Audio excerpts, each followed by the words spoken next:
about halfway through here. And, it's funny because I think I had on one of the things I had listed to talk about kind of as a piece, I said, no, I'm not going to use it tonight. I don't think there'll be time, whatever. But you know what? For something kind of different in the comedy time, the comedy slot here, I said, you know what? Fuck it. The first couple of minutes of this, I think, are pretty funny and stand alone, kind of as a comedy piece. So, Adamizer, you're probably familiar with this guy, the Amazing Atheist. Oh, absolutely, yes. It's interesting because I very much like his. I like a lot of what he has to say, and I think he says it with a lot of passion. And but at some points I do balk a little bit at his liberalism because liberals and communists don't necessarily agree on things and whatnot. But yeah, I am very familiar with his work, and I think overall, I would definitely give him 8.5 to a 9 out of 10. Yeah, me too. And I've been getting into him more lately. And this is actually one of those pieces where because he's talking about. I think it was happening around the time of. When we bombed Libya, and he just brings up a couple of things, but he's kind of,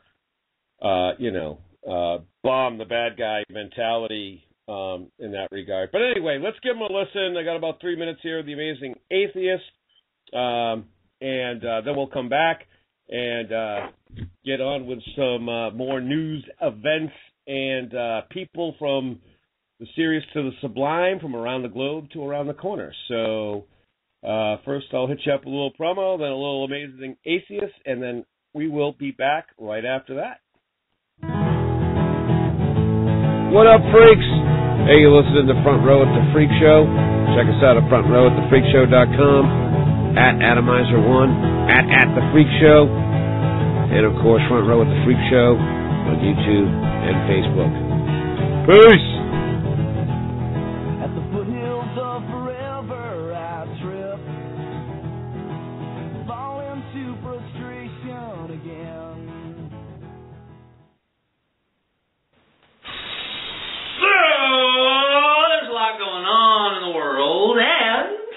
I know you guys are at the edge of your fucking seats right now, just wondering what the fat tub of shit on YouTube thinks about it all. Well, you're about to find the fuck out. Congratulations! So, the USA has attacked Libya.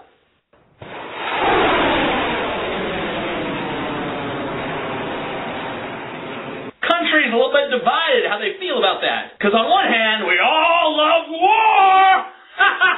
Bomb them fucking assholes! But on the other hand, a lot of us hate Obama. I fucking hate Obama. He's ruining America. Maybe this is Obama's gesture, concession to the right wing. Hey, I'm killing brown people. You like that, don't you? But seriously, there are some conflicting emotions. Because on one hand, fuck Gaddafi and his murderous thugs, and Viva la Revolution! But on the other hand, oh my God, are we embroiling ourselves in another Middle East crisis? Are we really attacking another fucking Middle East country? Are you fucking shitting me? How much is this gonna cost? My personal feelings on the whole matter are that I really don't mind if we bomb Libya, if we try to oust Gaddafi and help the revolution along, as long as we don't get involved beyond that. I think that the U.S. should go in and take out the evil dictator and then get the fuck out. It's like basically hump and dump, right? You go in, you fuck them, you leave. Should have done that in Iraq. We didn't do that in Iraq. Instead, we set up shop and I'm going to open a fucking Burger King in Baghdad, and Halliburton's going to charge his troops $55 for a stale fucking saltine cracker. No, we should have gone in, fucking, die, Saddam, die! And then we leave. Would you say, well, Iraq, we took care of that Saddam problem for you.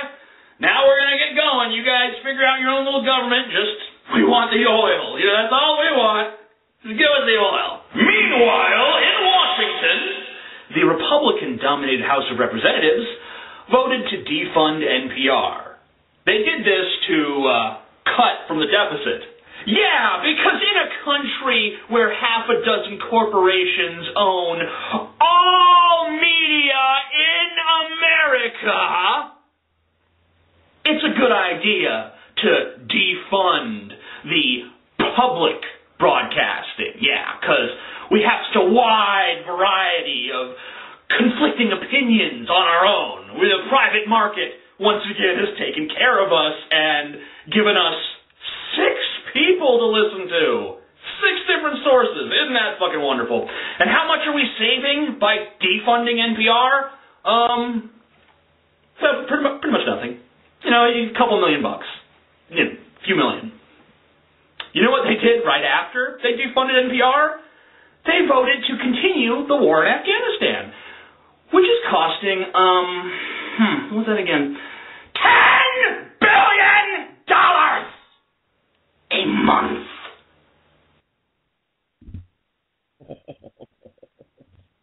And there you have the amazing atheist here on the front row at the Freak Show.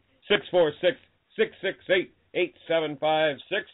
Please give us a call at 646-668-8756. Well, fellas, what did you think of the amazing atheist? I mean, how do you argue with something like that? It's absolutely true.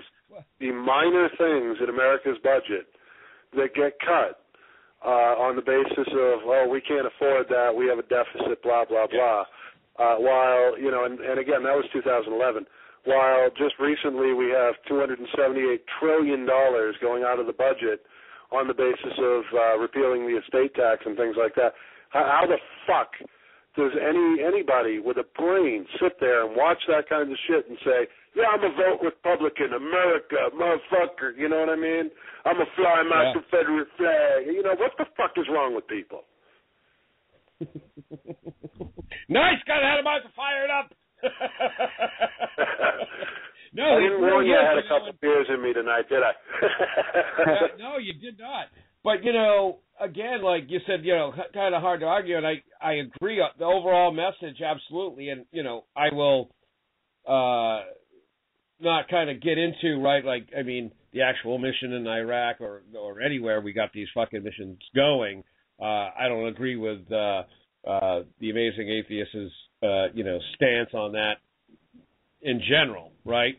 But when it comes down to money allocation, right, for us to be crying poor on so many things, on so many levels, when we just have endless amounts of money towards death and destruction and bombs and fucking billions on building planes that never fucking fly and just,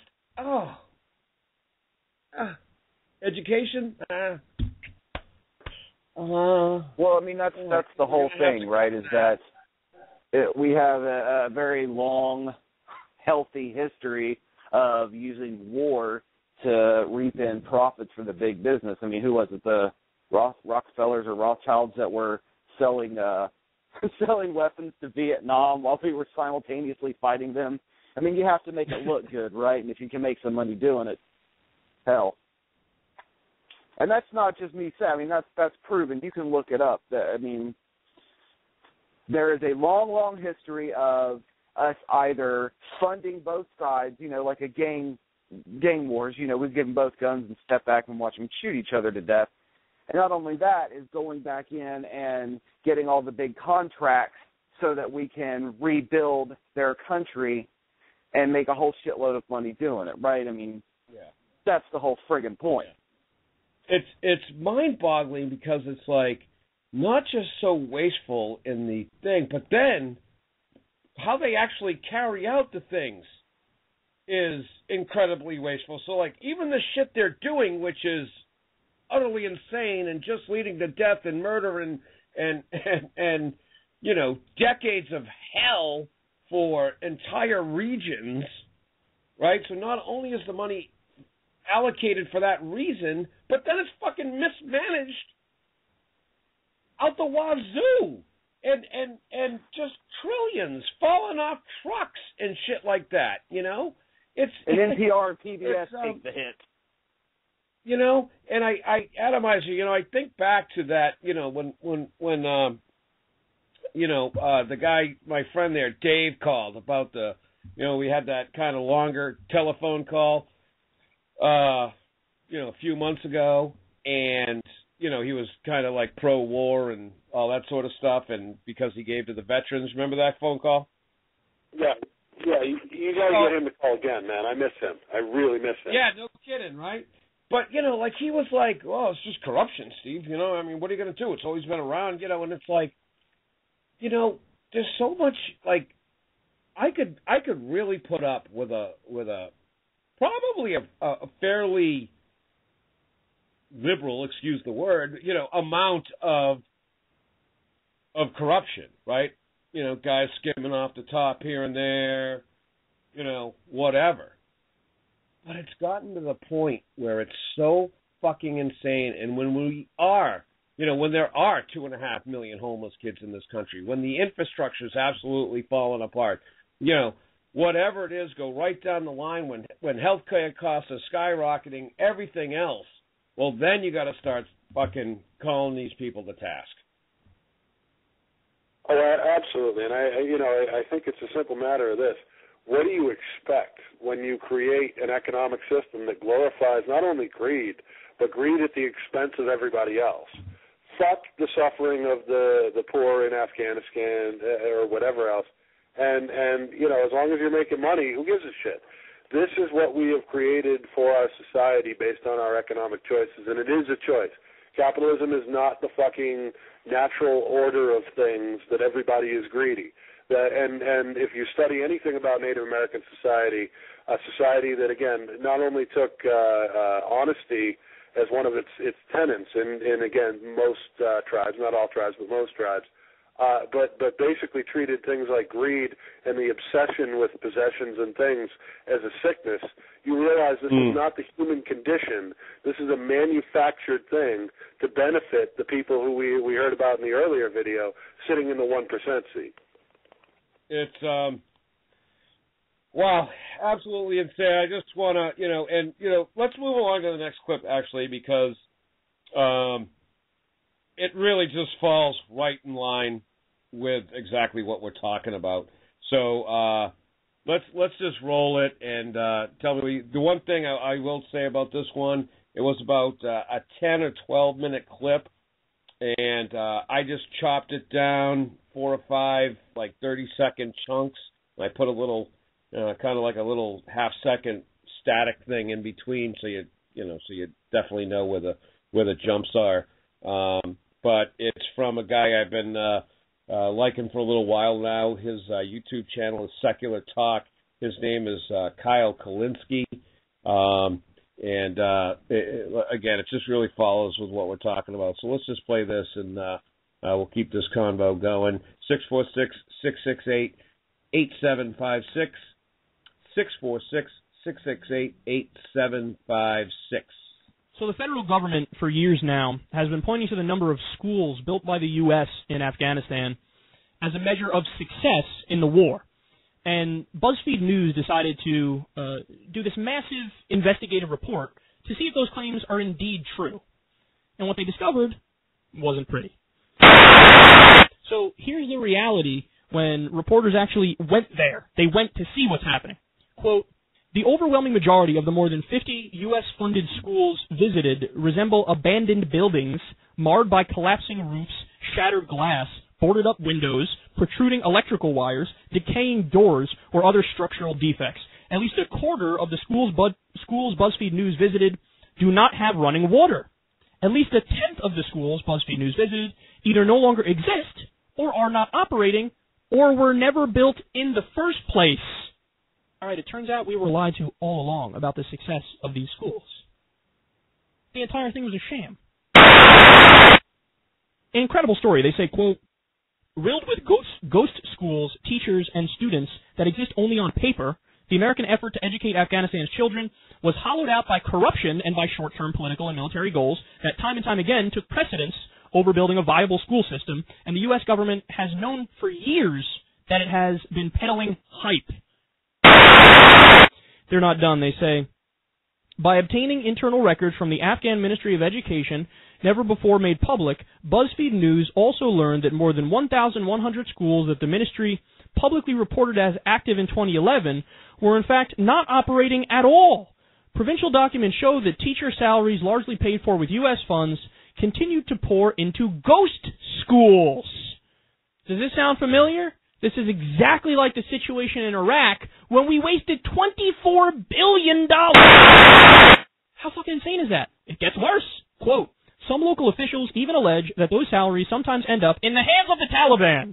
Certainly, U.S.-funded school projects have often lined the pockets of brutal warlords and reviled strongmen, which sometimes soured the local population on the U.S. and the Afghan government.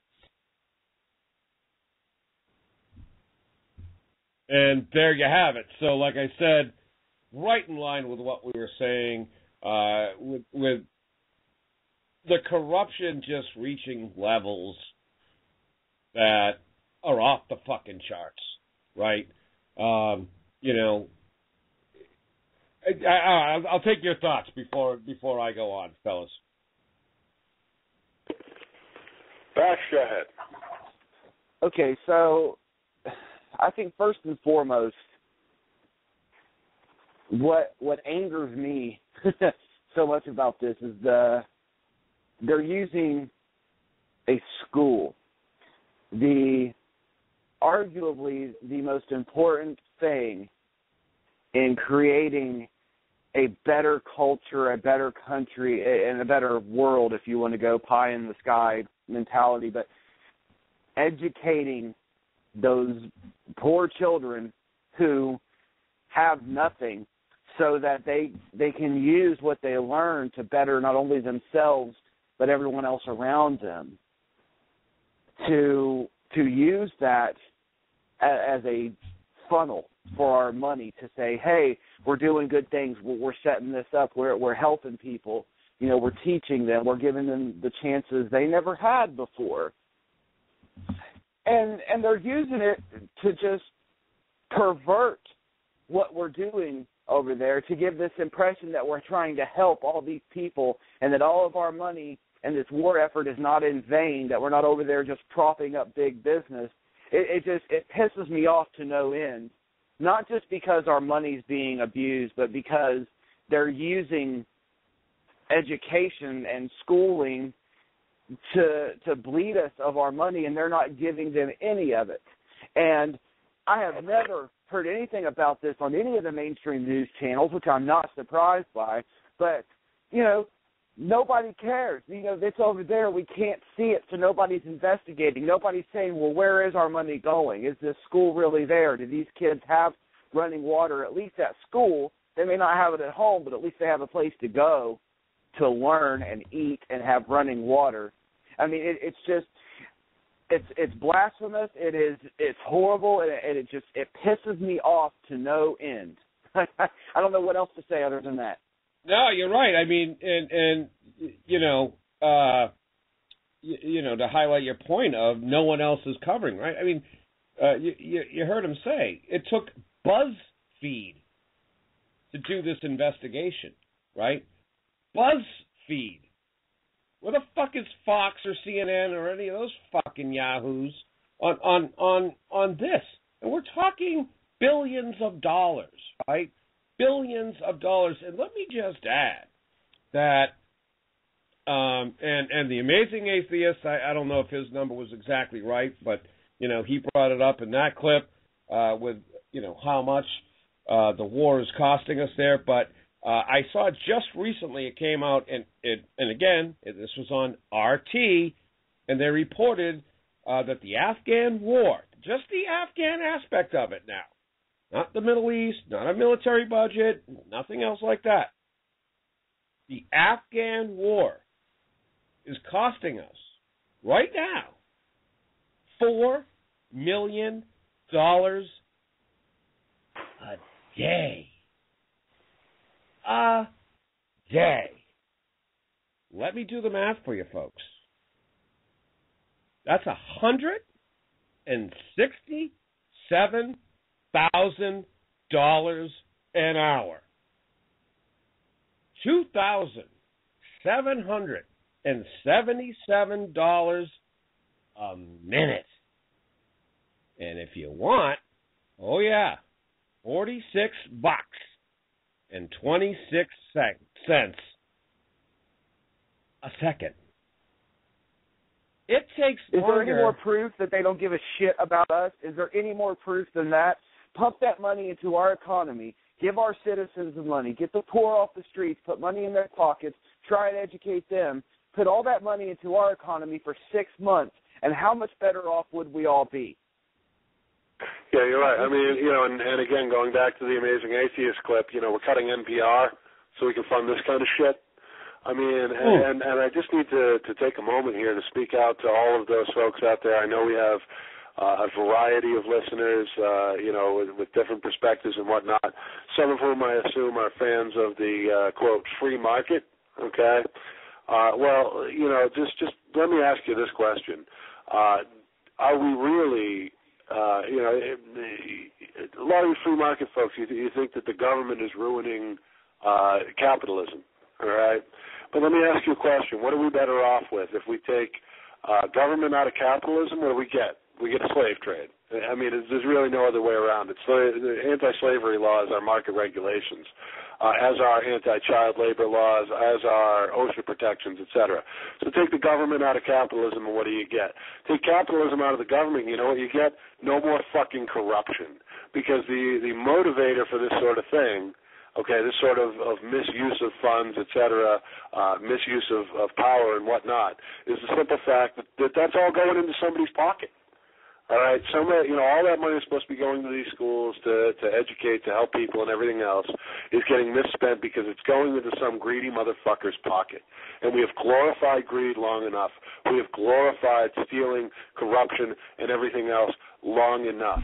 If you take fucking capitalism, if you take markets out of government, what do you have?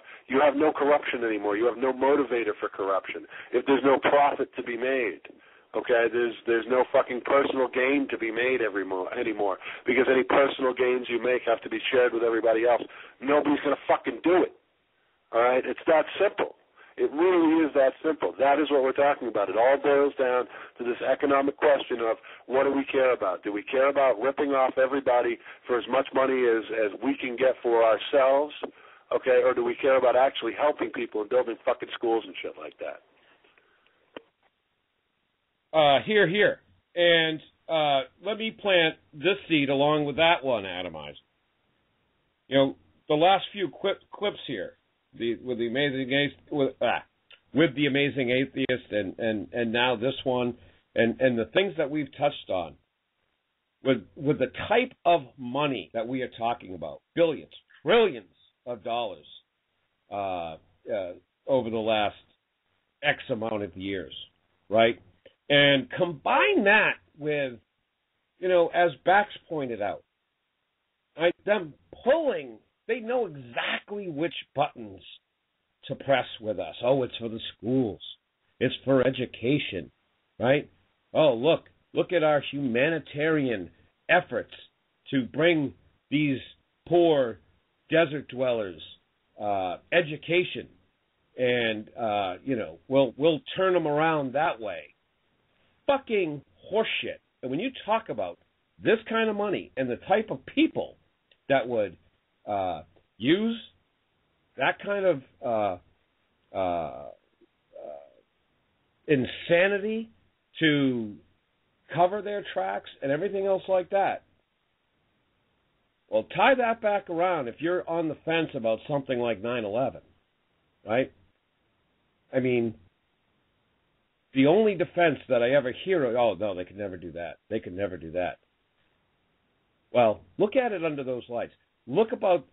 Start looking at the amount of money that we're talking about and the amount of corruption and deception and the ways of it that go on every fucking day. And you're going to sit there and tell me that a few fucking international psychopathic jackoffs couldn't think of doing that to us here in America? Well, fuck you. They saw the payday ahead. Right? I'm not going to go on a 9/11 rant from here on out, but you know, a lot of people sit there and still really fucking question that day. And right. The proof is in the pudding from everything that has happened since. You know, and you're right, and it's you know, again, we often hit on that particular topic, but I actually had somebody the other day on Twitter when I questioned their blaming ISIS on liberals and Obama rather than those who started, you know, the bullshit in the Middle East, such as George W. Bush and whatnot, who immediately came at me with, "Oh, you must be a 9/11 truther, huh?" And you know, I'm like, you know what? Here you go. And I posted a meme that had 11 of the key facts that you know, you and I know, but most people don't, about 9/11 and everything from Tower 7 to the taking, you know, to the violation of federal evidence laws and everything else. And you know, I just put that up with the you know, and said to him, you know what? This is the point where reality kicks you right in your brainwashed ass. No thanks needed. Nice. Yeah. Yeah, it's just, you know, again, I mean, and you know, when a guy like that, you know, and I hate to harp on him here, without him calling in, actually, and anyone, and Dave, if he's listening, can call in at 646-668-8756. But, you know, to write this all off as, oh, it's corruption, it's been going on forever, always has, always will, can't do anything about it. No, I'm fucking sorry. We can do something about it. Absolutely. Right? That's why we're fucking here right now. And I know we can't do shit about it if we just put our heads down and pretend like it's not fucking happening. But, you know, we've got to start calling these pricks out and calling them for exactly what the fuck they are. And that is greedy, psychopathic, twisted fucks that have absolutely zero interest. And I know, Adamizer, you know, you've gotten on, and I agree with you, and it's not really where I'm going with this, but, you know, the actual borders of America, right, and what America is and the country it stands for. Well, you know, topic for another day, but point is, right, there are 330 million of us collectively in this little place we called America, and we're going right down the fucking drain, right? When we could be 330 million people working and making this world and planet so much better for the other 7 billion that are on here with us. I mean, it's just... You're absolutely right, and I might give you a segue into another video that we had up there, but it's kind of ironic when you look at the fact that, you know, patriotism and you know, America and all this other shit has become nothing but a marketing ploy for conservatives and other people looking to scam the system. Yet at the same time, you have those same fucking people, you know, hyping the whole Confederate flag thing. And the whole idea that, you know, because first of all, remember that Confederates were against America, all right? This was that's a very simple concept. They were very much against America. And, you know, for these same motherfuckers, these same conservative assholes who talk about, oh, you know, businesses should be able to choose what they do. Businesses should be able to refuse to serve wedding cakes to gay people and everything else, are jumping on top of Walmart and Amazon and everything else for protecting their public image by pulling Confederate flags off of their shelves. What the fuck is wrong with you? You hypocritical pieces of shit. Word. Yeah, and you know what, Adamizer Bax, I'll let you go in a second. I'm going to bite my tongue, and I'm going to tell you I'm biting my tongue. I've had some thoughts about the South, the Civil War, and, you know, maybe we can't get into it for the last half an hour here. There's certainly a clip that would lean us in that direction. But I have some I have a different take for you, Adamizer. That bring it on, brother. Is worth thinking about. But Bax, go ahead. I know you had something to say. No, I mean I agree. I mean, it's people want to pick and choose. They don't. It's bothersome because it's as if they don't understand that they're being hypocritical in their argument. Right. I really don't know what. I mean, I know what you're getting ready to go into. So let's do that and then actually see where that takes us. Oh, all right. Surprises. I like surprises. Well, first I want to take our musical break. Okay, this is you guys will be like, whoa, Crafty, wow, but lyrically, holy shit, it's it perfectly encapsulates what we just spent the last half an hour on. So anyway. For an introduction, I will let you know that on this day, July 13th, 1968, Black Sabbath played their first gig ever in Birmingham, England. And I don't know what kind of Sabbath fans you are. It's not my everyday thing anymore, although certainly was a day back when I was 13, 14, that it certainly was. And this song was at the top of the frickin' playlist. And I'm not. It's like a 7-minute tune. I'm not. What I did is I kind of phased it out after about 3.5 minutes. So we just got about 3.5 minutes of it, and then I phased it out. But this is Black Sabbath's War Pigs. We have a number now called War Pigs. It's the number 5. You all please. Hope you like it. Thank you.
All right, so Ozzy butchered the fucking lyrics in that live performance. But, again, with what we were saying, check this out. I mean, politicians hide themselves away. They only started the war. Why should they go out to fight? They leave that role to the poor. Yeah. As the war machine keeps turning, death and hatred to mankind. It just goes on and on. War pigs. All a part of starting this day, July 13th, 1968, in Birmingham, Alabama. Shit. I love that tune. I think that's an excellent choice, and you know what? I'm not the world's biggest Ozzy fan, but I'm just reminded of my high school talent show and getting up there and doing Crazy Train, which with my high school band, which they say I was the singer. They say that's the toughest one to do for karaoke or to sing because Ozzy's just all over the map on that, and he's. For a guy that seems very confused, especially in his older age, he really knows what the fuck he's talking about a lot of the time. Oh, and especially, 1968, 1970, 75, Ozzy Osbourne. To me, that's when metal was metal, right? That's when metal, when you're talking about them or Deep Purple or, even people go, and they'll, talk about Zeppelin as a metal band, whatever. But, lyrically, they still brought it, right? And I know there's later, guys that do as well. But, shit, that's my metal right there, And so if I need a metal fix, more often than not, that's what I'm queuing into. But so I hope everyone enjoyed that little number from Black Sabbath night. Hell, he absolutely butchered the lyrics too. I have them in front of me, printed out. I think he said the first line right, and that was about it. But it was live 1970, so it was really only a couple years after they started. You think that Ozzy wouldn't have been too fucked up at that point yet, but hey, maybe it was a good night. Oh, yeah. Maybe they got paid before the show started. Yeah. Maybe he was drunk on pigeon blood.